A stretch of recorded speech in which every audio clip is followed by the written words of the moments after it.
জীবনে এমন কি আছে যা আপনাকে অজান্তে শিখরে পৌঁছে দিতে পারে বা আপনার পতনও ঘটাতে পারে? সঙ্গতি। যদি আপনি কোনো শ্রেষ্ঠ ব্যক্তির সঙ্গ লাভ করেন, তাহলে তার শুভ চিন্তা, তার গুণ, তার স্বভাব আপনার মধ্যে চলে আসবে। আপনি আরো শ্রেষ্ঠ হয়ে উঠবেন। আবার সেখানেই যদি আপনি কোনো দুষ্ট ব্যক্তির সঙ্গতি লাভ করেন, কোনো খারাপ মানুষের সঙ্গতি লাভ করেন, তাহলে আপনার শুভ চিন্তা, আপনার গুণ, তা যে কখন আপনার থেকে কেড়ে নেওয়া হবে সেটা আপনি জানতেও পারবেন না। দেখুন, এই সঙ্গতি হলো অত্যন্ত গুরুত্বপূর্ণ। এই সঙ্গতি আপনার নিয়তি নির্ধারণ করে। আপনাকে উদাহরণ দিলে, বৃষ্টির ফোঁটাকে দেখুন। যদি কোনো ফোঁটা গাছের পাতায় এসে পড়ে, তাহলে তা জীবন দান করতে পারে। যদি এমন কোনো ফোঁটা সাপের মুখে এসে পড়ে, তাহলে তা বিষে পরিণত হয়। যেমন সঙ্গ, তেমন নিয়তি। এবার দুর্ভাগ্যের বিষয় হলো এটাই যে বর্ষার ফোঁটা নির্ধারণ করতে পারে না সে কোথায় পড়তে চায়। তার নির্বাচনের ক্ষমতা নেই। কিন্তু আপনি, আপনার কাছে তো বিবেক আছে, আপনি ভাবতে পারেন, চিন্তা করতে পারেন। তাহলে আপনি ভাবুন, আপনি কি এমন সঙ্গ চান যা শ্রেষ্ঠ, নাকি এমন সঙ্গ চান যা অশুভ? নির্বাচন আপনারই। শ্রেষ্ঠ সঙ্গ বাছুন আর আমার সাথে ভালোবেসে বলুন, রাধা রাধা।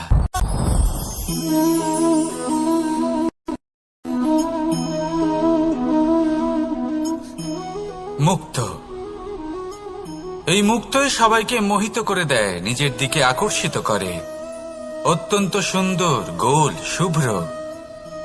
মুক্ত দ্বারা নির্মিত আভূষণ, তা হয়তো সে মুকুটই হোক বা কোনো স্ত্রীর অলংকার, তাকে আরো সুন্দর করে তোলে, তাকে আরো সুন্দর দেখতে লাগে। এবার এই মুক্তকে এত সুন্দর দেখার জন্য কত কষ্ট সহ্য করতে হয় তা কি কখনো আপনি ভেবেছেন? এই মুক্ত ঝিনুক থেকে বের করা হয়। ঝিনুক, যা কিনা সমুদ্রের তলদেশে থাকে। ওকে কত কষ্ট সহ্য করতে হয়, জলের চাপ সহ্য করতে হয়, সমুদ্রের স্রোত সহ্য করতে হয়। এই ঝিনুককে এত কষ্ট সহ্য করতে হয়, এই মুক্তকে এত কষ্ট সহ্য করতে হয়, তারপরে এর রূপ এত সুন্দর হয়। যদি আপনিও আপনার পরিশ্রমের সৌন্দর্য, নিজের পরাক্রমের সৌন্দর্য এই সংসারে প্রকাশিত করতে চান, তাহলে আপনাকেও কষ্ট সহ্য করতেই হবে। তাই জীবনে যখনই সংকট আসবে, বিপদ আসবে, সমস্যা আসবে, তখন একে সুযোগ হিসেবে গ্রহণ করুন। কারণ এই বিপদের সাথেই লড়াই করে আপনি মুক্তর মতোই পরিশুদ্ধ হয়ে উঠবেন। তাহলে আসুন আর আমার সাথে ভালোবেসে বলুন, রাধা রাধা। কথায় আছে যে দৃষ্টি অত্যন্ত কঠোর হয়, অত্যন্ত শক্তিশালীও হয়। কথায় আছে যে কারোর উপর যদি কুদৃষ্টি পড়ে, তাহলে তার বিনাশ কেউ আটকাতে পারে না। এই যে কুদৃষ্টি, এর উপাচারও আমাদের কাছে রয়েছে। যখন আমরা বাড়ি নির্মাণ করি, তখন একটা কালো মুখোশ লাগাই, যাকে রক্ষা কবচ মনে করা হয়, কুদৃষ্টি থেকে বাঁচার জন্য। যখনই কোনো বাচ্চা বাইরে যায়, তখন তার মাথায় আমরা একটা কাজলের টিপ পরিয়ে দিই, কুদৃষ্টি থেকে বাঁচার জন্য। অর্থাৎ এই সংসারে কুদৃষ্টি থেকে বাঁচার উপাচার রয়েছে। উপাচার যদি কিছু না থেকে থাকে, তাহলে তা হলো দৃষ্টিভঙ্গির। যদি আপনার দৃষ্টিভঙ্গি অনুচিত হয়, তাহলে আপনার পতন কেউ আটকাতে পারবে না। না পারবে কালো মুখোশ, না কালো টিপ, না স্বয়ং ঈশ্বর। সেই জন্য নিজের দৃষ্টিভঙ্গি শুভ করে তুলুন, সবকিছু শুভই হবে। আসুন আমার সাথে ভালোবেসে বলুন, রাধা রাধা। আমাদের জীবনে অত্যন্ত গুরুত্বপূর্ণ একটা আশা বসবাস করে, বিশ্বাসের রূপে। বিশ্বাস যা আমরা ঈশ্বরের ওপর করি, ভাগ্য, প্রারব্ধের ওপর করি, নিয়তির ওপর করি। যখনই ভালো কিছু হয় আমরা বলি, এ হলো ঈশ্বরের দয়া। যখন খারাপ কিছু হয় আমরা বলি, এ হলো ঈশ্বরের মায়া। কখনো ঈশ্বর বা ভাগ্য বা প্রারব্ধ বা নিয়তি। আপনি নিজে কোথায় তা কখনো ভেবেছেন? আপনি বিশ্বাস করছেন ঈশ্বরের উপর, প্রারব্ধের উপর, কখনো নিজের উপর করেছেন? আমি আপনাকে একটা সহজ কথা বলি, যদি আপনি ঈশ্বরের উপর বিশ্বাস রাখেন, শুধুই ঈশ্বরের উপর বিশ্বাস, তাহলে আপনি সেটাই পাবেন যেটা আপনার ভাগ্যে লেখা রয়েছে। কিন্তু যদি আপনি নিজের উপর বিশ্বাস রাখেন, আত্মবিশ্বাস রাখতে শেখেন, তাহলে ঈশ্বর আর নিয়তি দুজনে মিলে আপনার ভাগ্যে সেটাই লিখবে যা আপনি চাইছেন। তাই মনে রাখবেন, সাফল্যের পথ হলো এই বিশ্বাস। নিজের আত্মবিশ্বাসকে ধরে রাখতে শিখুন, দেখবেন আত্মা প্রসন্নতায় ভরে উঠবে। তাহলে আসুন এই প্রসন্ন ভাব নিয়েই বলুন, রাধা রাধা। কথায় আছে যে জীবনের আধার হলো সম্পর্ক, প্রসন্নতারও এবং ঈশ্বরের সাথে দেখা পাওয়ারও। এবার এই সম্পর্কের আধার আসলে কি? সেবা না, বোঝাপড়া না, অপেক্ষা না, এই সম্পর্কের আধার হলো বিশ্বাস। যদি বিশ্বাস ভেঙে যায়, তাহলে জেনে রাখবেন যে সম্পর্করূপী এই ভবন এর ভিতই ভেঙে গেল। আর যদি ভিত ভেঙে যায়, তাহলে সেখানে অন্য কোনো ভবন নির্মাণ সম্ভব নয়, সম্ভবই নয়। এই সমস্ত সম্পর্কের বিশ্ব বিশ্বাসে বসবাস করে। এই বিশ্বাস হলো অত্যন্ত গুরুত্বপূর্ণ। এই বিশ্বাসের জোরেই আমি আর রাধা কোনো সাংসারিক বন্ধনে আবদ্ধ না হয়েও এক অত্যন্ত দৈব অলৌকিক বন্ধনে আবদ্ধ। এ হলো বিশ্বাস যার দ্বারা 11 অক্ষৌহিনী সেনার সামনে অর্জুন দাঁড়িয়েছিল এবং জয়ী হয়েছিল। এই বিশ্বাস হলো অত্যন্ত গুরুত্বপূর্ণ। তাই বিশ্বাস করতে শিখুন, বিশ্বাস দিতে শিখুন, বিশ্বাস পালন করতে শিখুন, আর আমার সাথে ভালোবেসে বলুন, রাধা রাধা। আপনি কি জানেন আপনার জীবনে আপনার আসল জীবনসাথী কে হন? মাতা পিতা, ভাই বোন, স্বামী স্ত্রী? না, আপনার আসল জীবনসাথী হলো আপনার শরীর। সেই শরীর যার দিকে আপনি কখনো নজরই দেন না, ঠিক কি না? এবার যে মানুষ এই রহস্য বুঝতে পারেন, তার জীবন এমনি শুভ হয়ে যায়। আপনি নিজেই দেখুন না, সে সংসারের মঙ্গলই করা হোক বা সত্যের রক্ষা করা হোক, তা সে শত্রুর সাথে যুদ্ধ করা হোক বা মিত্রকে রক্ষা করা হোক, এই শরীরই তো কাজে আসে। তপস্যাতে, বলিদানে, পরিশ্রমে এই শরীরই হলো আধার, ঠিক কিনা? তাই আমাদের কর্তব্য হলো যে আমরা যেন নিজের শরীরের যত্ন নিই।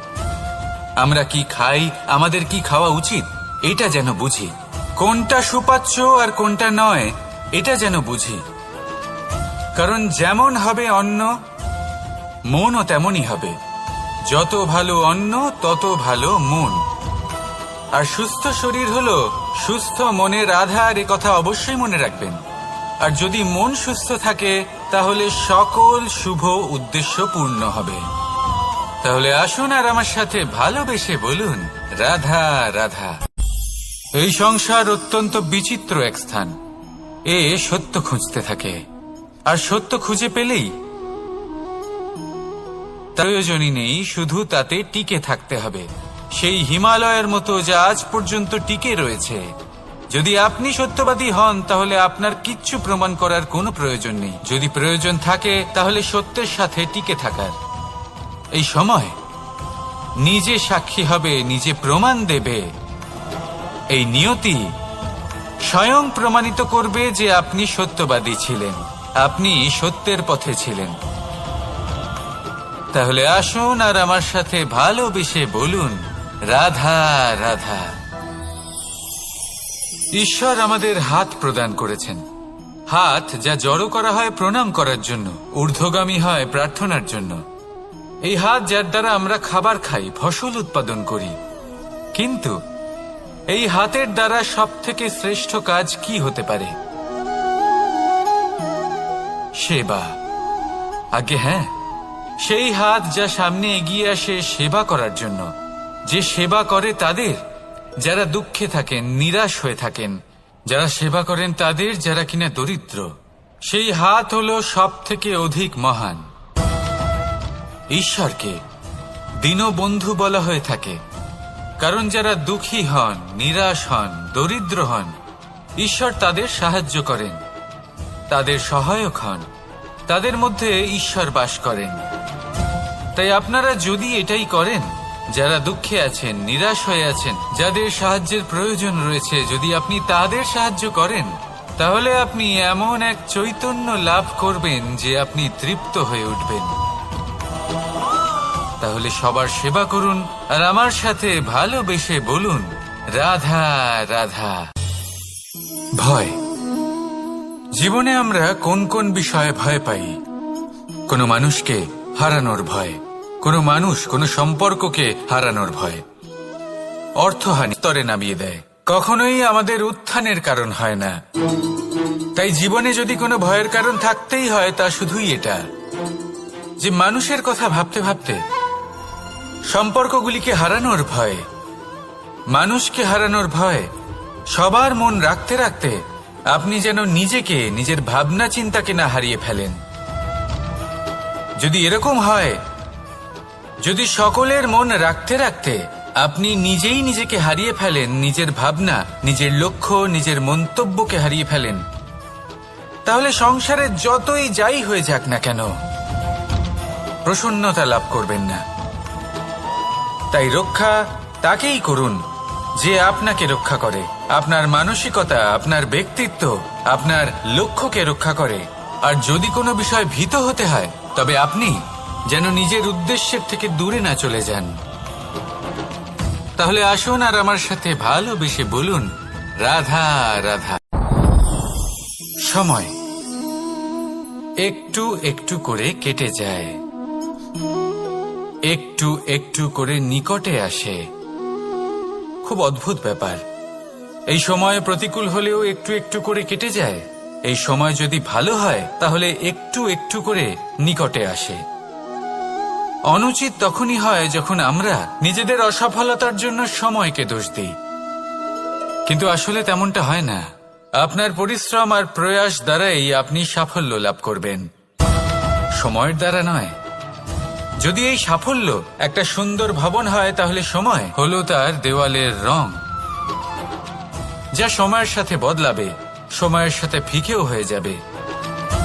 কিন্তু সাফল্যের এই ভবন আপনাকেই নির্মাণ করতে হবে, আপনার পরিশ্রমের ইট দ্বারা এবং প্রয়াসের চুনসুরকি দ্বারা। তাই পরিশ্রম আর প্রয়াস করতে থাকুন, সাফল্য আপনি অবশ্যই পাবেন। সময় যদি আজ ভালো না হয়, তাহলে কাল অবশ্যই হবে। প্রয়াস করতে থাকুন আর আমার সাথে ভালোবেসে বলুন, রাধা রাধা। এ হলো গোলাপ ফুল।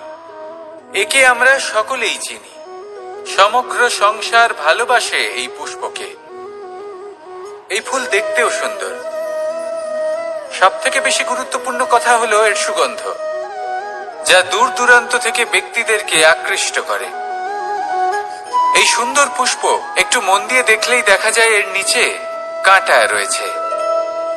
এই সংসার বলে, এ প্রকৃতির কেমন রচনা, এত কোমল পুষ্প, এটা কি তীক্ষ্ণ কাঁটা সহ প্রস্ফুটিত হয়? এটাই হলো জীবনের সত্য। আমাদের অন্তরের সদ্গুণ, সেগুলিও এই ফুলের মতোই সুন্দর।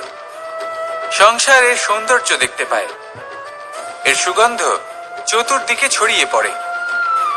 কিন্তু এই সদ্গুণ জাগ্রত করে তোলার জন্য কঠোর পরিশ্রম করতে হয়, প্রতিনিয়ত চেষ্টা করে যেতে হয়। তাই জন্য যদি আপনি জানেন আপনার পথ উচিত, কিন্তু তা কাঁটায় পরিপূর্ণ, তাহলে থামবেন না, চলতে থাকুন। একবার যদি অন্তরের সদ্গুণ জাগ্রত হয়, তাহলে এই সংসার এর সৌন্দর্য দেখবে আর সুগন্ধে আকর্ষিত হয়ে আপনার কাছে আসবে। এই মন, এই জীবন প্রসন্ন হয়ে বলবে, রাধা রাধা।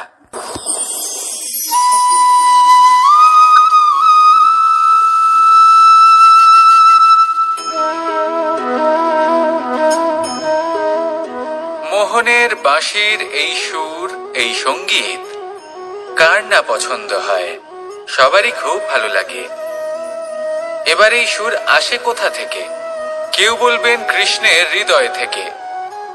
সত্য কথা, এই সুর হৃদয় থেকে নির্গত হয় এবং প্রকট হয় এই বাঁশি থেকে।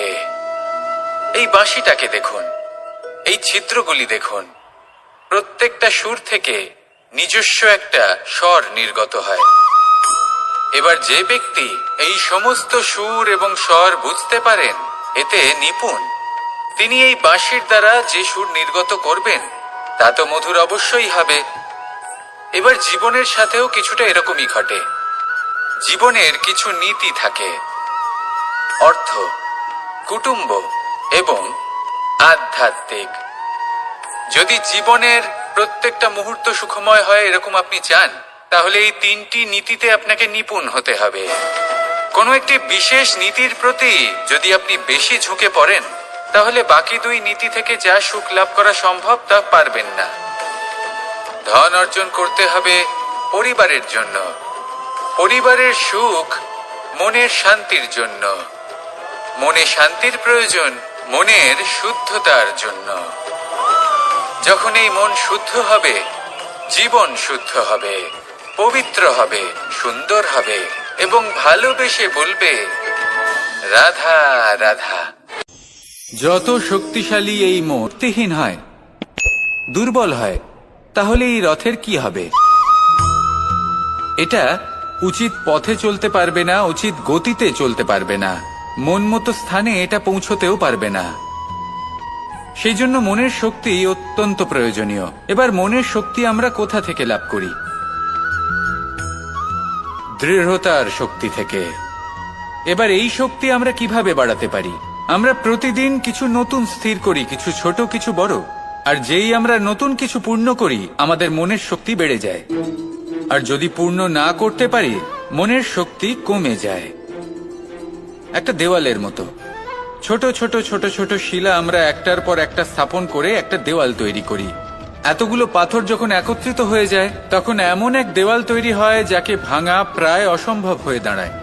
সেরকমই হয় মন এবং দৃঢ়তা। ছোট ছোট কাজ করে নিজের লক্ষ্য পূর্ণ করুন। এই লক্ষ্য যদি পূর্ণ হয় তবে মনের শক্তি বাড়বে।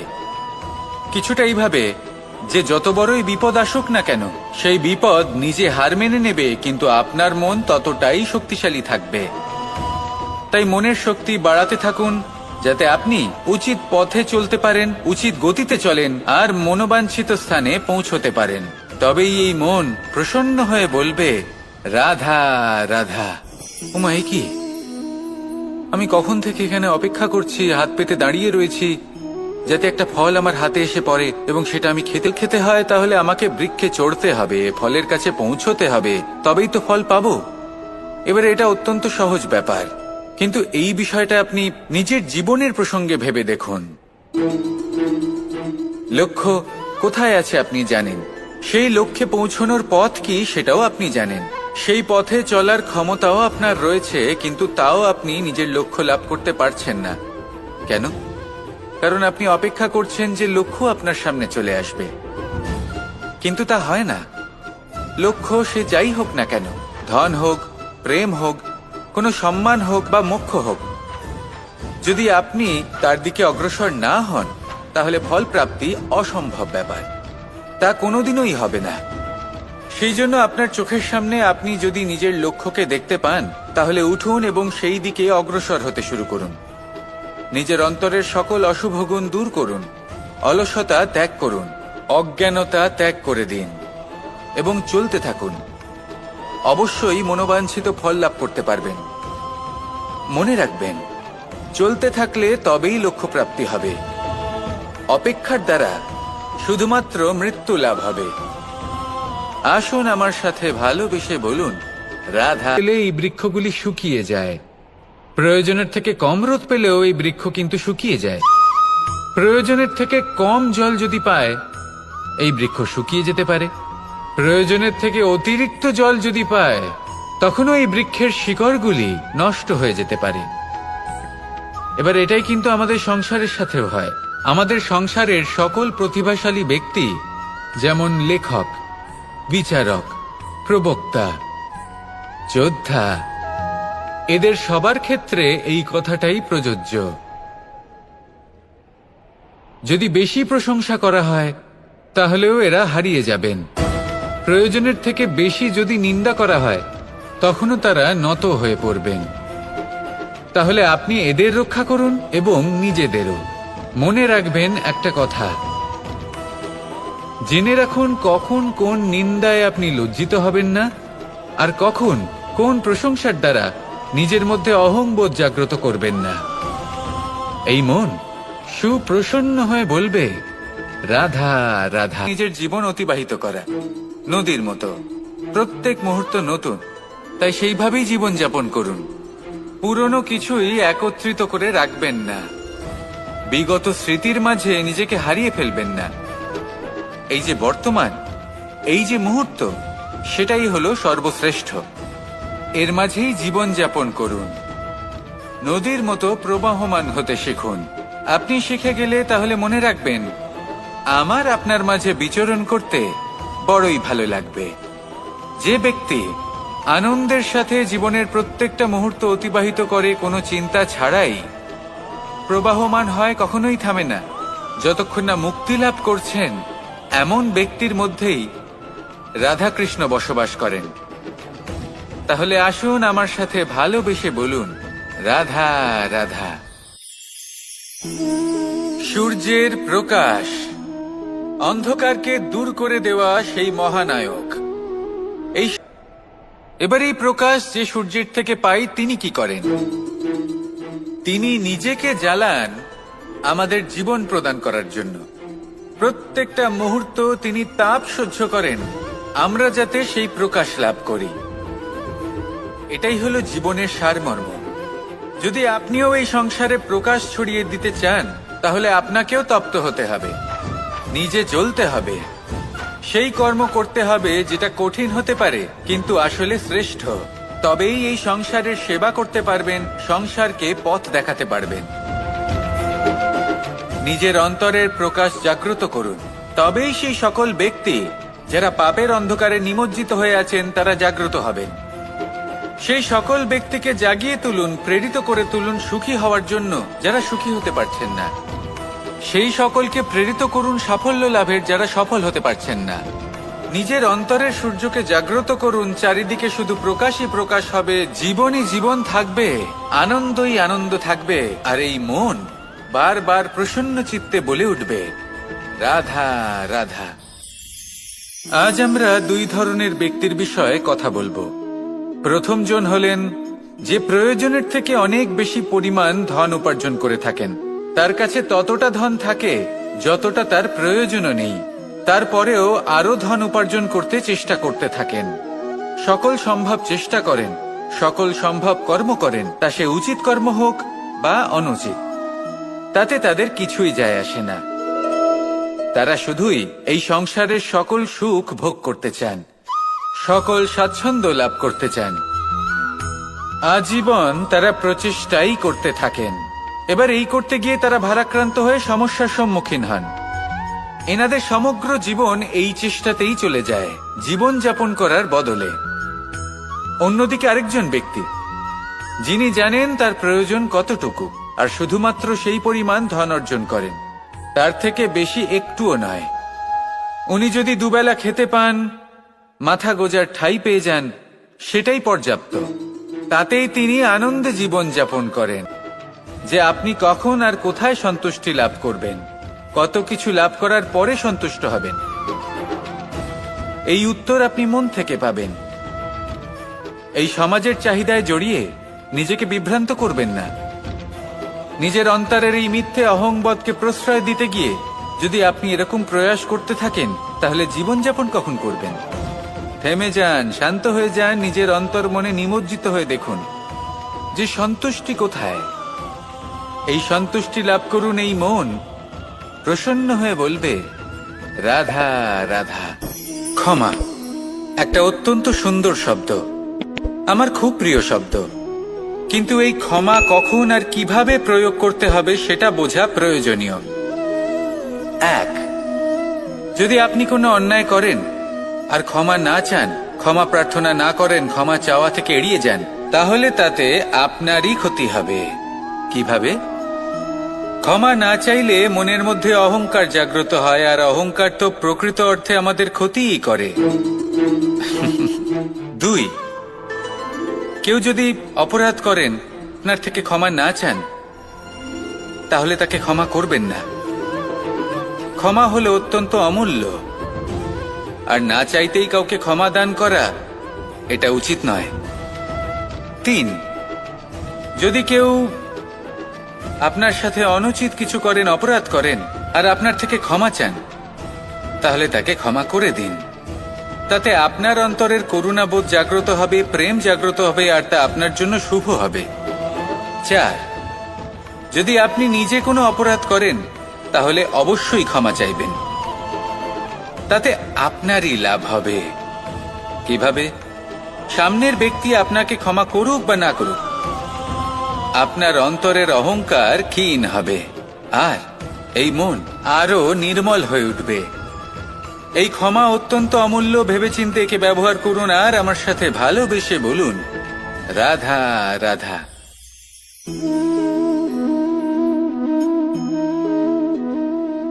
ভোজনের দ্বারাই শরীর পুষ্টি লাভ করে। ছোটবেলা থেকে আজ পর্যন্ত যাই আপনার ভোজন হয়ে থাকুক, যাই আপনার আহার হয়ে থাকুক, সেই অনুসারেই আপনার শরীর গঠিত হয়েছে। এই ভোজন অত্যন্ত গুরুত্বপূর্ণ, সেজন্য এর প্রত্যেক অংশকে বোঝা খুব আবশ্যক। প্রথম অংশ, যে আমরা কি গ্রহণ করছি, এই ভোজন কোন স্থান থেকে আসছে সেটা বুঝুন। দ্বিতীয় অংশ, ভোজন কে বানাচ্ছেন। এই ভোজন সর্বশ্রেষ্ঠ তখনই হয় যখন মাতার হাতে তৈরি করা ভোজন হয়। কিন্তু যদি মাতার তৈরি করা ভোজন আপনি প্রাপ্ত নাও করতে পারেন, তাহলে সেই ব্যক্তির ভোজন তৈরি করা উচিত যিনি সাত্ত্বিক। তৃতীয় অংশ, কোন স্থানে আপনি ভোজন গ্রহণ করছেন। যে স্থানে আপনি ভোজন গ্রহণ করছেন তা সাত্ত্বিক হওয়া উচিত। তা হলো অত্যন্ত গুরুত্বপূর্ণ। এবং চতুর্থ সবথেকে গুরুত্বপূর্ণ অংশ, তা হলো এই ভোজন আপনি যার দ্বারা প্রাপ্ত করেছেন, যেখান থেকে প্রাপ্ত করেছেন, যে স্থানে বসে আপনি ভোজন গ্রহণ করছেন, তার প্রতি কৃতজ্ঞতা প্রকাশ করুন এবং ভোজন পূর্ণরূপে সমাপ্ত করুন। তবেই এই ভোজন আপনাকে সুখী জীবন দান করবে, সুস্থ শরীর দেবে, আর এই মন তা সুপ্রসন্ন হয়ে বলবে, রাধা রাধা। কর্মের সাথে, পরিস্থিতির সাথে, সুখ দুঃখের দ্বারা বেষ্টিত থাকি। জীবনের এই চক্রে আমরা জড়িয়ে পড়তে থাকি। যতই আমরা এই সমস্যার সমাধান করি, আমরা ততই এতে জড়িয়ে পড়ি। আমরা এতটাই জড়িয়ে পড়ি যে যখন আমরা আয়নায় নিজেদের দেখি, তখন আমরা নিজেদের চিনতেই পারি না। এমন মনে হয় যেন আমরা নিজেদের হারিয়ে ফেলেছি। সেই জন্য প্রত্যেক দিন আপনি কিছু সময় নিজের সাথে কাটান একান্তে। এটা অত্যন্ত আবশ্যক। নিজের অস্তিত্বের গভীরে গিয়ে দেখতে শিখুন, নিজেকে বুঝুন। অদ্ভুত শান্তির অনুভূতি হবে। যেমন এই বায়ু, এই বৃক্ষ, এই পুষ্প, এই নিসর্গ, এদের মতো আপনিও কখনো একলা হতে শিখুন। কখনো নিসর্গের একটা অংশ হয়ে দেখুন। এই মন প্রসন্ন হয়ে বলবে, অবশ্যই সহ্য করতে হবে। এটাই হলো প্রকৃতির নিয়ম। এই নিয়ম কিন্তু আমরা সবাই জানি, কিন্তু আমাদের মধ্যে বেশিরভাগ মানুষ এই বিভ্রান্তি নিয়ে বাঁচি যে এই যে প্রকৃতির নিয়ম, তা আমার ওপর প্রযোজ্য নয়। তা কিন্তু নয়। আমাদের চতুর্দিকে এই যে নিসর্গ রয়েছে, আমরা তার কতটা ক্ষতি করি সেটা একবার ভেবে দেখুন। আমরা বনাঞ্চল জ্বালিয়ে দিই, বায়ু দূষিত করি, জল দূষিত করি, প্রাণীদের হত্যা আমরা করি। কেন? এই নিসর্গ আমরা নষ্ট করি, যদিও আমরা জানি যে আমরাও হলাম এই নিসর্গেরই অংশ। এবার দেখুন, শরীরের কোনো অংশে যদি আগুন ধরান, আস্তে আস্তে সমস্ত শরীরও জ্বলে যাবে। সেইভাবেই নিসর্গ যদি নষ্ট হয়ে যায়, তাহলে মনুষ্য জাতিও নষ্ট হয়ে যাবে। তাই এই যে নিসর্গ আপনি দেখছেন, এই পুষ্প, এই বৃক্ষ, বায়ু, জল, এদের সকলকে রক্ষা করুন, নষ্ট নয়। মনে রাখবেন, যদি নিসর্গ থাকে মানুষ থাকবে, যদি নিসর্গ থাকে তাহলেই জীবন থাকবে। আসুন আমার সাথে ভালোবেসে বলুন, রাধা রাধা। এ প্রকৃতির কেমন রচনা, এত কোমল পুষ্প, এটা কি তীক্ষ্ণ কাঁটা সহ প্রস্ফুটিত হয়? এটাই হলো জীবনের সত্য। আমাদের অন্তরের সদ্গুণ, সেগুলিও এই ফুলের মতোই সুন্দর। সংসার এর সৌন্দর্য দেখতে পায়, এর সুগন্ধ চতুর্দিকে ছড়িয়ে পড়ে। কিন্তু এই সদ্গুণ জাগ্রত করে তোলার জন্য কঠোর পরিশ্রম করতে হয়, প্রতিনিয়ত চেষ্টা করে যেতে হয়। তাই জন্য যদি আপনি জানেন আপনার পথ উচিত কিন্তু তা কাঁটায় পরিপূর্ণ, তাহলে থামবেন না, চলতে থাকুন। একবার যদি অন্তরের সদ্গুণ জাগ্রত হয়, তাহলে এই সংসার এই সৌন্দর্য দেখবে আর সুগন্ধে আকর্ষিত হয়ে আপনার কাছে আসবে। এই মন, এই জীবন প্রসন্ন হয়ে বলবে, রাধা রাধা।